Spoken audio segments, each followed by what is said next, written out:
Donc aujourd'hui, on signe une convention entre l'Université Côte d'Azur, le département et le Parc national du Mercantour. C'est un projet qui porte autour de l'intelligence artificielle et du suivi des espèces dans le parc. Alors c'est un projet qui est très intéressant, vraiment sur le plan aussi de la recherche en intelligence artificielle, puisqu'on va traiter des données qui sont extrêmement variables.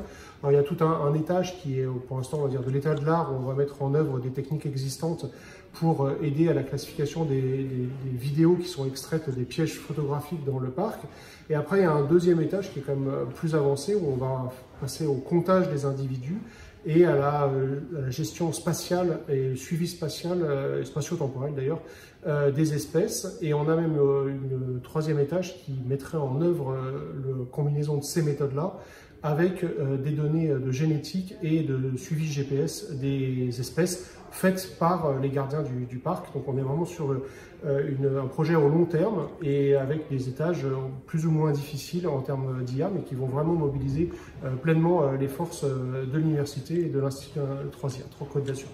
On va analyser des vidéos qui sont extraites de pièges photos qui sont dans la vallée de la Roya. Et il y en a environ une quarantaine. Et à partir des vidéos qu'on va découper en images, on va analyser quelles sont les espèces et combien il y en a de chaque espèce. On donne des photos à l'algorithme.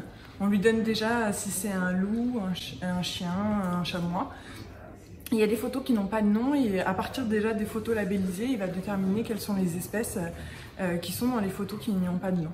À force d'avoir appris, vu qu'il a vu plein de photos de loups, il sait à quoi ça ressemble. Et quand on lui donnera une prochaine fois une photo de loup, il arrivera à déterminer. Nous, au niveau du parc national, notre métier, notre objectif, c'est de compter les animaux, de les dénombrer, de savoir quels sont les effectifs de population. Mais pour le moment, on utilise des pièges photographiques, on fait des comptages aussi avec les gardes, mais on n'est pas en capacité de traiter tout ce volume de données qui devient de plus en plus important, notamment avec les GPS aussi.